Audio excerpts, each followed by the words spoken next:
have a few of them for the Finance Committee. 17190 budget amendments. 17191 increase PO 2017-122 Pradeco Police Department. 17192 2018 membership renewal for Main Street Medina. 17193 amending salaries and benefits code sick leave donation program. And 17194 fair market value estimates for the Guilford Bridge rehabilitation. 17188 First Energy Solutions electric irrigation proposal. Mr. Cole. Thank you, Mr. President. Benjamin's here from First Energy Solutions. I know we've had some questions that I didn't have the answers to, so he was gracious enough to attend our meeting. I think you remember he was here present at the prior meeting, so we'd like to get this solidified if we could. I know that there were some questions here, so feel free to ask. Okay, again, I cannot vote on this because our law firm represents First Energy or other entities related to First Energy. Even though I don't personally, it's still a conflict, so you guys answer that away. From the last time you were here, Yep. what's changed? As far as I'm concerned, nothing, unless you know something, but nothing has changed. All the numbers are basically holding the same? Yep. Yeah, we refreshed the numbers and they're right around the same. We're still offering the guaranteed savings, which was something that, actually, I don't know if that was on the last time I was here. I think that was something that we were working internally to try and get back because it was a popular program before, the guaranteed savings. The reason I asked that, Nino had put out the most recent, Sure. but I couldn't find my, Which is a percentage off if I made a price to compare, so. Correct. 4%, 6%. and Correct. The other was an I extension. just couldn't find my old minutes. It's essentially an extension, because that's what City of Medina's program is right now, is the guaranteed savings. So that's off of the Ohio Edison's price. So it's guaranteed to be 6%, 4% below that at all times. Thank you very much. Sure. I have two questions. One, can you give the definition of price to compare? Sure. It is the price that if a individual or small business chooses not to shop their electric account, it's the price they will pay with the utility, or essentially it's the utility price. So it's, in this case, City of Medina's utility is Ohio Edison. I don't think there's any CEI, and there's some in the county, but none in the city. No, not in the city, there's not. Okay, so it's Ohio Edison's price. And then, if we would adopt this, would the residents see an increase, a decrease, or no change in their per kilowatt hour usage? So the residents that are currently participating in the GovEg program, they would see no change because we currently have a 6% off the PTC, the price to compare for the aggregation program. For those that are not participating, and that could be a fairly significant amount of people, because what happens is if they opt out, we don't touch them again until the contract ends or 3 years, whatever happens first. So there's probably some people that we have not mailed a letter to give them the opportunity to participate in a while. So it's usually around, I'd say maybe like 10% of the population, or even more so if other people have shopped their account with other suppliers, which is available also. The one thing that is different between these two is we've removed the early termination fees from this program this time around. And what that means is that before, if people left the program midway through, they would get a $25 cancellation fee. We've removed that now, and that allows people during the program at any time, no matter what, if they have another program out there they'd rather participate in, they're free to do it. They're not going to get an early termination fee on that. Just felt like that was something that was becoming less popular with people, as the ETF, so we've removed it.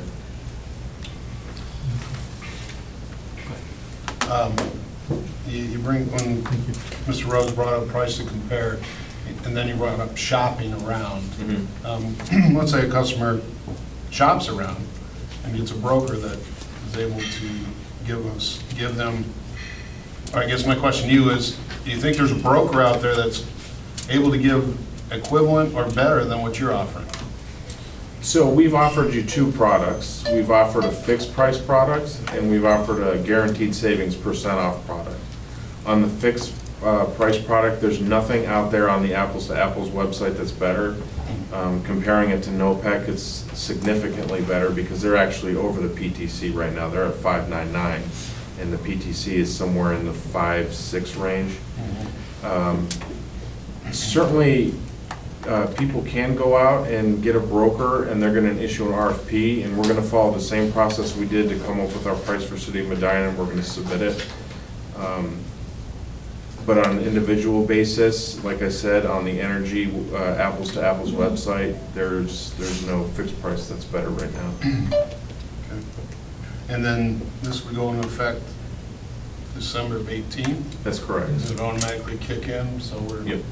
getting at it real early here, just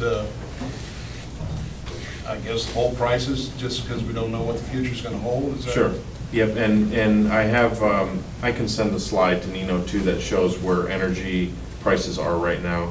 We're at a pretty historical low. Right. With new lines being, I mean, I know.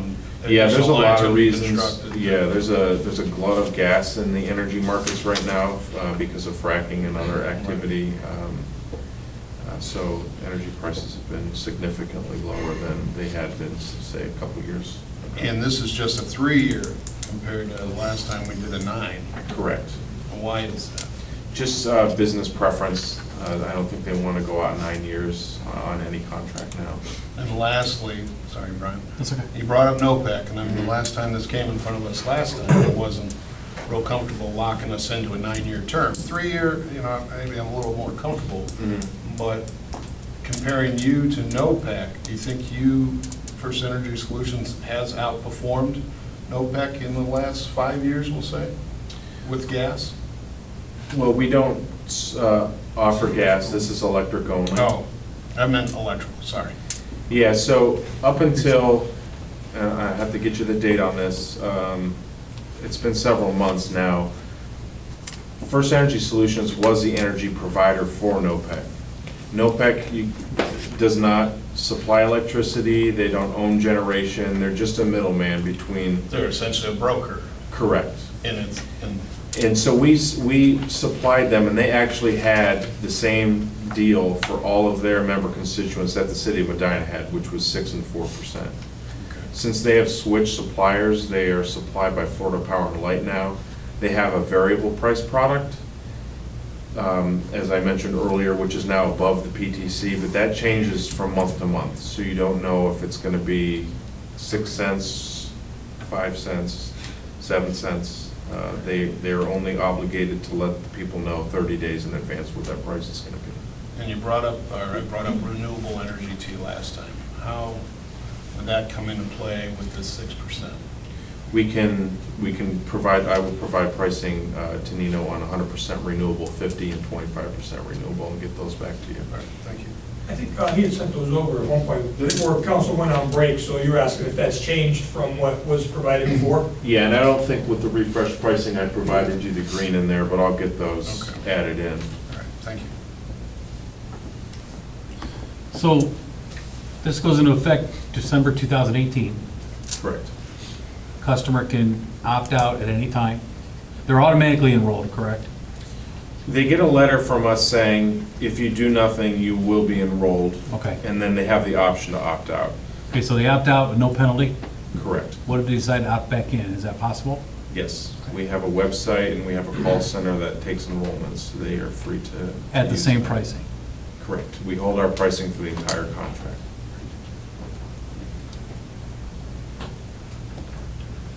Nino, you have a If question? I may, for administration, First Energy Solutions, this contract has been really good to work with, and American attest to it. We've had very, very minimal issues with the public constituents, and when they've risen, Don handled most of them, but we talked to Ben directly, as well as Joe Fagan, get directed, and they've been, conditionally, they've been resolved briefly and without calls, so it's been good to work with. I don't see, other than Mark, we had that one customer that we talked at the board meeting, it was adamant, didn't care about saving anything. I mean, you're sure you get a few of those. And I spoke with Ben about that. Yeah. And there is an option to get Yes.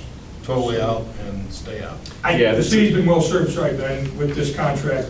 And then, I don't know if you can speak to the grant.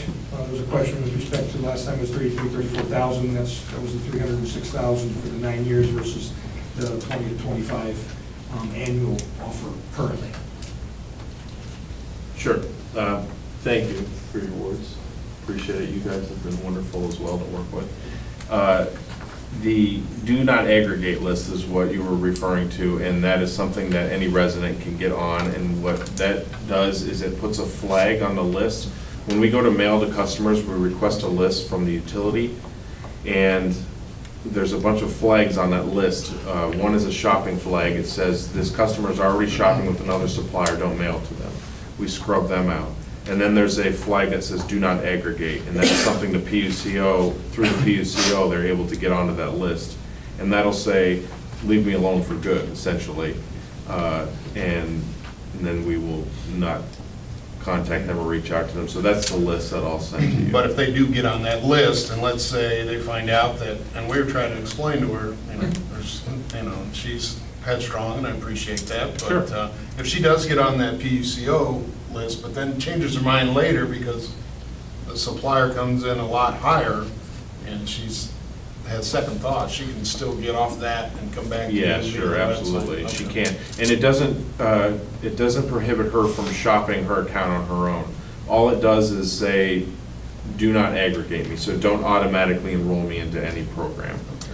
The reason the guaranteed savings is nice against the fixed price program is, without having a crystal ball, we don't know what's gonna happen to that price to compare. And at some point, it could, as it has with NOPEX price, the price to compare could become lower than the contract price. But with the program that Medina has selected over the last 9 years and is still offered today, it's a guaranteed savings. So you're never gonna get in a situation where someone is saying, hey, I could be better off with the utility, because it's just a guaranteed savings. So it's kind of nice. The other part of that is, some people have a problem with being automatically put into a program rather than taking an affirmative consent to get into the program. And I think that's what her. Sure, she and wanted. that's understandable. And that's why the guaranteed savings is nice too, because then at least you can say, well, you're right, and we'll get you out of that program, but you weren't harmed in the program at all because you've saved some money on it. And to speak to the grant too, to pick that up. Thank you. Yeah, the difference really is twofold. One is that last time it was a 9-year contract, so we're talking about 3 this time. The other is just shrinking headroom between the costs for us to supply the contract and where the market is. And frankly, there's just not enough profit in there, if you will, for us to offer the kind of grants that we did last time. Just at the time that we first did this, we were the only game in town. It was nice selling the product because it was, would you like to save or would you not like to save? So the grants are a little bit different, but not much, because I think squared up over 9 years, it's in the ballpark, pretty close. I do have a follow-up question. When you mentioned the glut of gas in the market, obviously that impacts the manufacturing of the electricity, makes it cheaper than atomic power, coal power. What happens if First Energy is forced into bankruptcy because of the various entities at play here? Yeah, the first thing, we have a lot of people going around saying that First Energy Solution has filed, and that's not true. We remain encouraged by efforts on the state and federal level to help baseload generation, because frankly, there isn't enough generation. If we just had gas in the market, our lights would be off for half the day. There's not enough gas in the PJM marketplace to supply everyone. So there is a need to keep baseload generation. And we're confident that there'll be some resolution on the state and federal level. In the hypothetical situation if bankruptcy did occur, it's not like we would come to work one day and there'd be chains on the doors and First Energy Solutions doesn't exist anymore. It's a restructuring of our debt, and we would continue to function as we did before. Our contracts would continue to be served. If, the other rumor that some of our competitors like to throw out there is, well, they're going to sell it. And all of our contracts are assignable. So if they were sold, you might have a different name on the generation line of your bill, but your contract is assignable. So your contract terms would remain the same through the period of the contract. So you wouldn't exercise your right in bankruptcy to declare certain contracts null and void? I don't think that's our right to do. Well, I went through the LTV bankruptcy, yes it Mhm. is. Okay. Yeah, I would have to look at our contract, and, I don't know that we would dismiss any contracts. They're valuable contracts to us, so I don't think that we would want to dismiss contracts that are still, revenue generators for us. Okay. Thank you. Any other questions? No, I think it's, I think it's been made clear, it's a good deal, and there are substantial protections in place that, anybody would be comfortable with, I think, under reasonable circumstances, you'd be comfortable with. So Nino, what do you want us to do? I mean, do you want us to, the council to act now, or we act later? Yes. What do you want? Preferably now. I mean, we've talked about it, before the break, and then waited for some additional, I don't want to force this on the council, but I'm satisfied with respect to the administration side, and the mayor as well. So I don't know if there's reason for more discussion. Well, I'm glad to make a motion to extend the current terms of the contract for electric aggregation for 3 more years. And I'll second that. Any other discussion? All in favor? Aye. All opposed? Abstentions? Aye. Thank you. Motion carried. Thank you. Thanks, everyone. Thanks for All having right, thanks. 17190 budget amendments, we have one 2017-039. Keith? This is a pass-through, it's a donation, we need to appropriate it.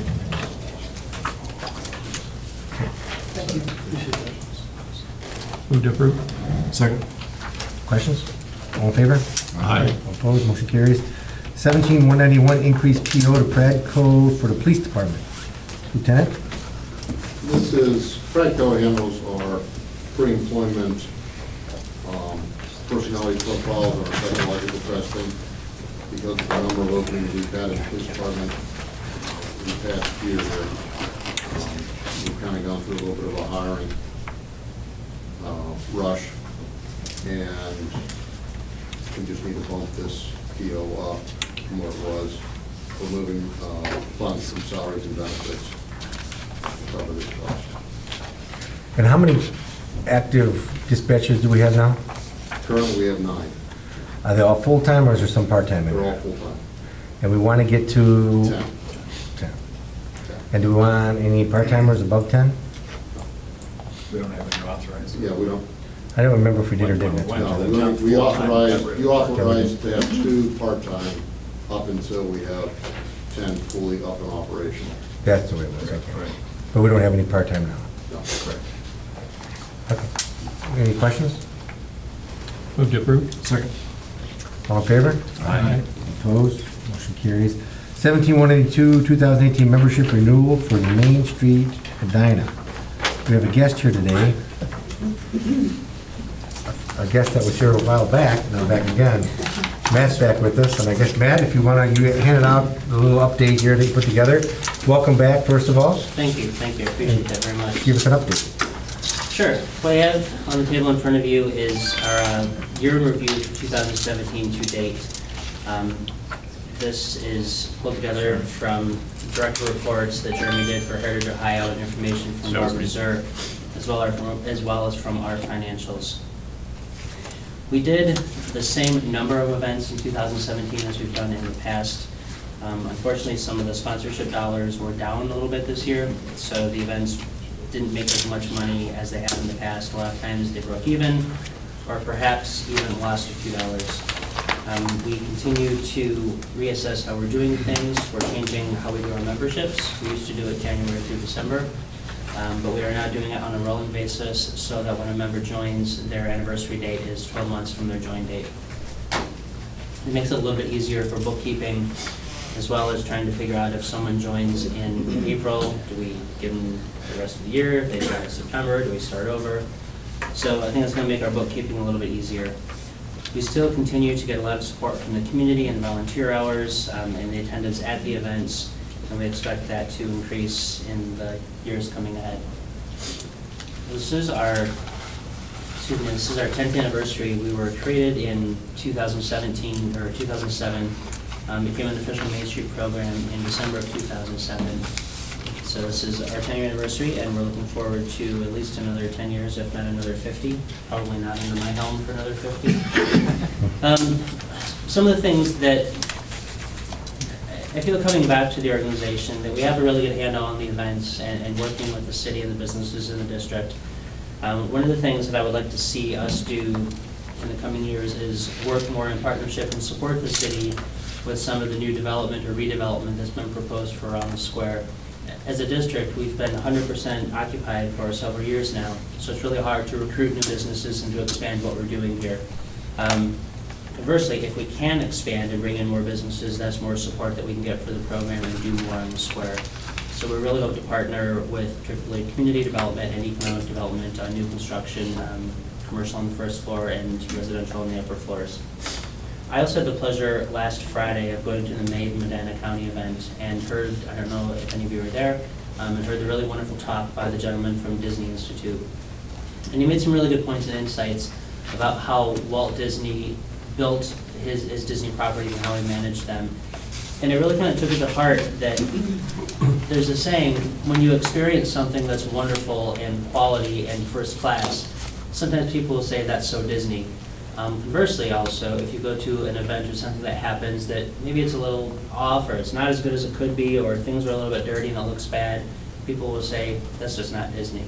So kind of my approach, and I'm not saying we're going to make Medina a theme park, but I think one of the things that I love about a Disney experience is you know what you're going to expect. You know everything is going to be clean. You know there's not going to be dirty windows. You know there's not going to be chipped paint. You know there's not going to be half things put together and not reflecting the quality of the events in the community. And that's something that I would really like to personally focus on for the next 10 years, to really bring Medina up to the quality of the outstanding historic district that we are, and to keep the momentum going forward with making it the most beautiful place possible and really preserving our history and going forward with that. Thanks.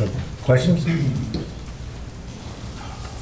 Well, I just a couple comments, I guess. Matt, first of all, welcome back. Thank you. It's always good to see you. Thank you. It's been a couple weeks. What's interesting to me about Main Street is, and I don't know, Jim and Denny and anybody who's been around here for a while, I think, and Mark, you know, you've seen it's like a climb, I guess, and over each decade, it seems like just the right things have come along to keep the city moving up and being progressive and getting better. And Main Street, when Main Street came along in 2008, really, you know, as we've talked about before, it's more than the icing on the cake. I mean, Main Street has really brought the energy back into this town that was originally just a farming community and turned it into something that was long talked about, but hard to accomplish before Main Street came, and that was to make this a real destination city. A destination city for people that, you know, want to come and see something terrific and beautiful and well-maintained and historic, but also kind of a joyous place for folks that live here, that they have you have these opportunities to go downtown, and on a regular day when there's no event, the downtown is packed with people walking and people shopping. And Main Street, as well as economic development and the chamber and all the other groups that played a role over these decades in doing that, Main Street plays this really significant role right now. And if you look at the investment, you know, on the sheet, if you look at the $30,000 that we put in each year, the return on that money is so large that if Main Street became a financial office, we'd all invest in it because the return is just so significant. Sure. And I think that if you were to ever get to the top of wherever you can go and start the downslide, I think people would recognize it immediately, because it wouldn't be that Disney kind of place anymore, and you'd begin to see the faults and the cracks. And I think Main Street is one of the key members of this group that keeps this all glued together. And not anything easy to do, you know, to generate, bring in that number of people each year and to draw those folks out of our own community. And I think it's a wise decision, you know, to expand, I think, into the, you know, participation in the new development, the retail, as well as the housing. And my hope always is that Main Street, having been so successful in the confines of the historic district, could continue to enlarge its footprint and expand out of the historic district, so that we can see maybe more specific and targeted benefits to places that go beyond the 9-block district. See that kind of success that we've seen in the 9-block district. You know, so I think it's been a grand partnership with Main Street and Medina, and one that we certainly want to continue. Thank you. Matt, welcome back. Thank you. Glad to have you back. I've always been supportive of Main Street, and I will continue to be. One comment I'd like to make, I mean, we do put up $30,000 each year, and yes, we get a great return on it. But we do add we do throw additional money towards it, if you will. And one in particular is for the candlelight walk, to update our Christmas lights. And I would, maybe in the future, I mean, as every year continues to be a challenge, and the money that we have available, that maybe, and it's on annual maintenance for those lights. Right. And if we're looking to expand beyond the square, maybe that is something that can, in the future, be within this realm, instead of the city coming up with it every year, that maybe it's something additional that we can work into these numbers, that not only the 30,000 we contribute, but other memberships and things of that nature will help pay for that ongoing maintenance. Sure, we could definitely look into that. Because if we're going to spread more Christmas lights, I know they're out there every year trying to update bulbs, reattach things, so and it costs money, and Nice. I love Christmas, but it's, you know. And we also love the pool. That's fine too. Thank you, I appreciate that. Welcome back, Matt. Thank you. I can't say anything that hasn't been said. Welcome back, Matt. Thank you very much. Welcome back, and I'll make the motion then to approve the 30,000. I second the motion. Any further discussion? All in favor? Aye. All opposed? Motion carries. Thank you. Thank you. Next one we have is 17-193, amending salaries and benefits code 3114, sick leave donation program. A couple of things we'd like to discuss on this. The way our policy was written, before employees can participate in the program, they have to complete all available time, which includes vacation. At that time, we gave employees their vacation hours at the beginning of the year. So if an employee were to ask for sick leave donation, like now in October, they would have to use, under the old system, they would have had to use all the vacation they had, but they'd only be a couple months away from getting more vacation, because you get vacation in January of each year. Under the new system, employees receive their vacation every 2 weeks. So if an employee has to use all of their vacation before they can ask for sick leave donation, their balance will be at zero, and it will really be at zero because there's nothing coming in January. They'll be getting hours every 2 weeks, but they'll have to build back up from scratch. So if we want to allow some kind of minimal carryover there, I don't know, we wanted to ask the question, because as it's worded now, they have to deplete all available leave time. Second thing is something we've discussed before, which is what happens with the time if they don't use it all for this particular issue. We attached some policies from some other areas. Some of them operate with the banks. One of them has a pro rata return to the people who donated it, which, as being in charge of payroll, sounds like a nightmare to me, because it's a whole lot of figuring out who gave what and giving them a tenth of an hour back.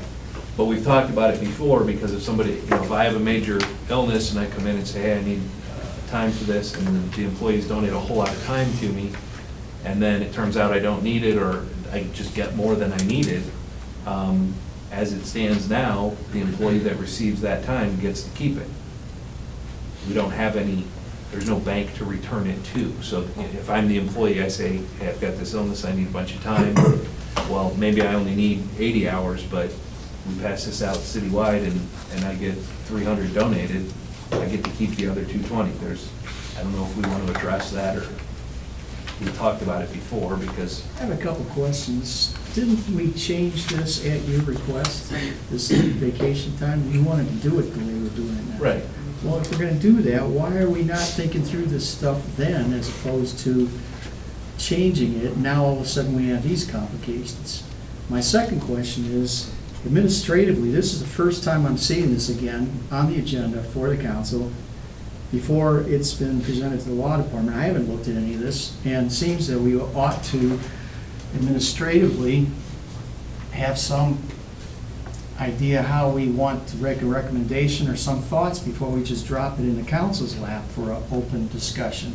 So I guess I kind of object to procedurally how you're doing this, Keith. It seems to me that you should bring this over to administration, we should have a meeting, we should look at it, come up with some ideas, and then have a few thoughts, as opposed to coming down here at finance meeting, and all of a sudden there's these new unintended consequences because of a change that you wanted to make. we feel the vacation change is beneficial for a lot of reasons, but this is an issue we wanted to ask about. Well, I guess, I mean, it's coming up, I mean, the first thing, my reaction is, well, if you're sick and you have to use your vacation time, then you just have to use it as it keeps coming up. It kind of seems fair to me.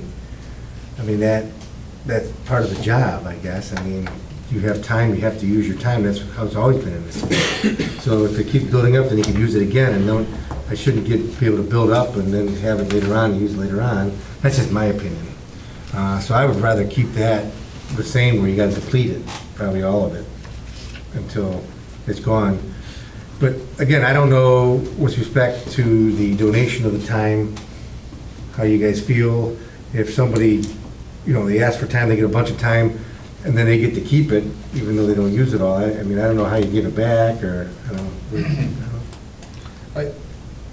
And being a municipality, you may not have this available to you, but is there, I mean, if it's a long-term issue, does our employees have the ability to apply for partial disability?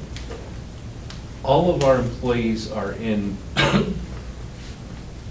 possible exception of some fire, but they're part-time. All of our full-time employees are in one of the state retirement systems, and all of those have disability programs built into them. Part and full-time disability. Now, before you go any farther, I know a lot of private, one that I used to work for, when you applied for part-time disability, if you had PTO or vacation hours, they set a number that you have to use 40 of your vacation hours before the part-time disability would kick in. But I'm not familiar how that would, because if you're going to be off long-term,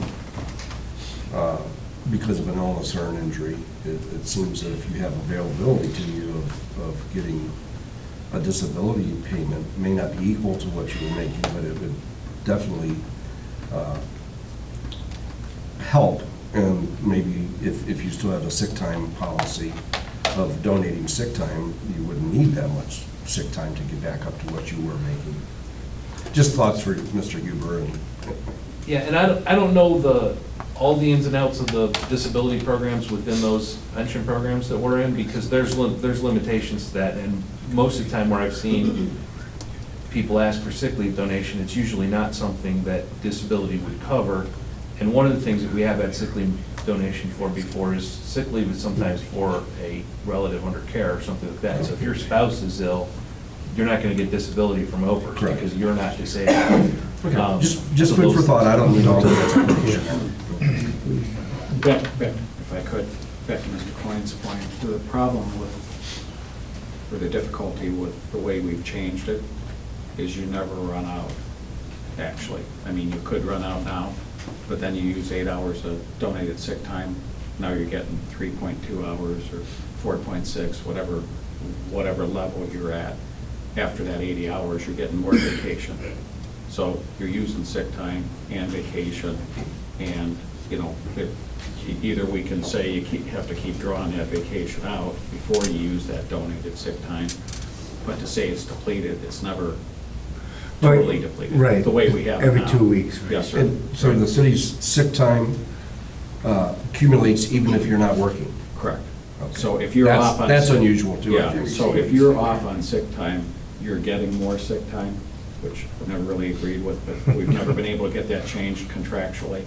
But additionally, you're, under our new system, you're also getting your vacation incrementally. So every 80 hours, you're building those up on your own in addition to the block that you're being given.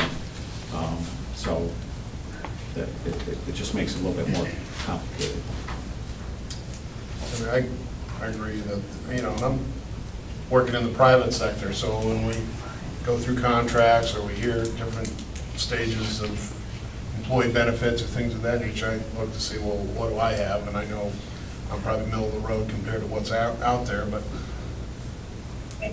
to me, I think an employee, and it's very unfortunate that they've come across an illness, whether it's them or a spouse or a family member, but I think they need to use all of their own personal avenues before reaching out to the rest of the employee base or pool, if you will.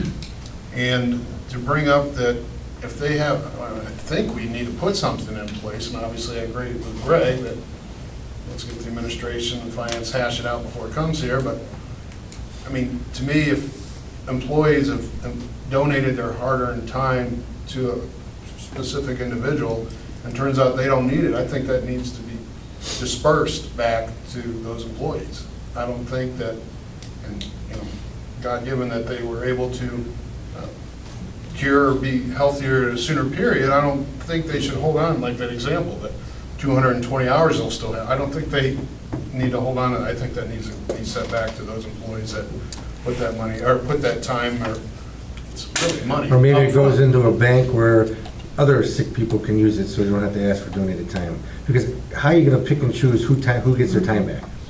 Well, I mean. They're gonna say, well, I know you gave 10 hours, you gave 10, but I'll give you your 10 because your 10 was used. I mean, how you? No, I think Both- you should both of be them- able to calculate some kind of ratio amongst, Both of those are covered in different plans we have.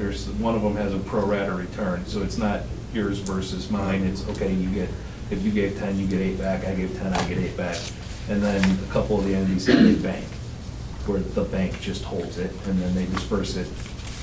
And Keith, what you're saying is that each union contract has this spelled out? No, I'm saying the sick leave donation programs, we gave copies of a couple of other programs. Oh, okay. And how those work. Our contracts are, I don't think our contracts mention sick leave donation. So just the city, the salary and benefit code has Should one. be. It's in the salary and benefits code, it's in the collective bargaining agreements too, because they were not going to. But it's the same for Okay, everybody yes, on here? it's the same Okay, process. because each one of my unions at the schools have their own sick leave bank. Oh, no, when we negotiate, if they get it, we get it too, and plus this, yeah, that's. Was this a problem before we made this change? I don't remember it ever being a problem. I've been Well, here. maybe we want to change it back. Maybe we should change it. But, I mean, something Yeah. simple and Yeah, straightforward. in 2 more years, when we renegotiate the contracts, now we've got the unions to agree to the contracts as they are. So you can't just change it back. well, do you guys want to look at this some more? Yes. I would recommend that. Yeah. Because I can see both things, but I definitely don't think anybody should keep their time that they don't use. It should go back or into a bank. Tell us what you want, and we'll decide. Yeah, give us a chance to vet it out a little bit. I think Mr. Huber's exactly right. The only thing I would caution you on that is there are times, for example, a pretty significant illness, whether it be an employee or employee's family member, spouse, like a cancer, like a leukemia, like those type things. You may be able to come back and work a week or two, and then you have further treatments and need more. So to give it and take it back, and then they need it again, and under our current policy, you can only do it once in a 12-month period. So that's the only disadvantage of once you come back, that you take it all back from them again. Because as soon as And they that's have a something that- relapse. That's something you would have to work out, you know, if they're in that situation and you know that, say, in a month, they're gonna have to go back. Yes, sir. Okay, then maybe we don't take it back. Right. All right, but if it's one of those things, oh, you had a broken leg and you healed faster. Exactly, right. Right, okay, that They're type of released to thing. come back. Right. No, I understand. Okay, yeah, give us a chance to try Yeah, to please. work through the various scenarios. Thank you. Any other questions? I've got 3 different ones I deal with at work, so if I can help at all, pretty familiar with these. Will it help or complicate you? You'll let us determine that? I'll give a resource if you need a resource. All right, 17194, accept fair market value estimates. Mr. Patton. Thank you. This has to do with our Guilford Boulevard, the bridge project. Probably know the city park is on the east side of the road. On the west side is private property that we have to acquire an easement from in order to complete the project. Since there is federal money involved, we have to follow a very strict federal and state guidelines on how we acquire the property. One part of that is this fair market value estimate. When you approve it, you're authorizing the mayor to sign and accept it, and authorizing our agent to offer X amount of dollars, whatever the appraised value is, to the property owner. This is the thing that could, the only thing that would endangers the schedule of the project. Right now, we're looking at next summer, as soon as school lets out to do it. The right-of-way acquisition is kind of the wild card. That's why our consultants that we hired asked me to try and get this passed today. Unfortunately, the appraisal, they had completed the appraisal, we had to send it to a third-party review appraiser to check their work. That third-party review appraiser didn't get it back in time, so we don't have it actually today. So we're not going to be able to take it to council today, but I would ask, we'll definitely have it in the next council meeting. In time for the next council meeting, we can approve it then. We'll make sure that our schedule stays on track. Why did it take so long to get this? There's first of all, you can't start the process until ODOT approves your plans and agrees with you when you say you need X amount of easement area or right away, whatever. We passed that milestone in September. That authorized us, or authorized them to do the initial appraisal. They did that. Now they have to turn it over to this third-party appraiser to review their work. And that third-party appraiser just didn't get it done in time. Last week or even today, you couldn't get it to me. Okay, our next council meeting is 3 weeks from today. Yep. And Pat, this is a piece of, a parcel on the west side of the? Correct, yeah. Right. It's pretty insignificant, the amount. Yeah, that, I think Patrick said it's around like $1,800. yeah, it's not a big dollar, but Yep. it's, you have to dot all the i's and cross the t's before they can move on. So. Great. Well, we still need to go to the landowner to finalize, right? They have to agree to it, yeah. Right. Yeah. That's where it gets tricky. And if it does get tricky, let's look at different options. And they can't go, Patrick, am I correct? They can't go to the landowner until this second party reviews it Right. to So we get, make sure they're in agreement with it. So it's like one thing can't happen until the first thing happens, and that's why we're in the box we're in. But then, of course, once it's all agreed on their side, they want us to pass it like in the blink of an eye. So we'll likely have to take it to finance and council with the emergency clause then on the 13th, or they'll tell us there's a chance of not doing it next summer again. That's nice of them. I know. Pat, what was the grant from the state again? pardon me? What was the grant amount that's helping us pay for this project? The total grant is $600,000. 600,000. We have 5% match, so $30,000 from us. All right, so we'll wait to hear from you. Thank you. Good luck. We're gonna, Wait, is there anything else for finance before we motion to recess into the executive session? Do we have an executive session? We do. It's not on the agenda. It's not. It's in Jim's hands right now. make a motion that we go into executive session at 6:44 PM for 2 purposes. One is to consider the terms and compensation of employment, and then the second reason would be to consider purchase property for public purposes at competitive bidding because premature disclosure would give an unfair competitive bargaining advantage to a person whose personal private interest is adverse to the general public interest, to include the mayor, Mr. Huber, anybody else? Mr. Durham for Mr. Durham? first 1 or 2. Okay. Anybody else? Just those 3 then? Yeah, Patrick for the land acquisition. City engineer, Mr. Patton.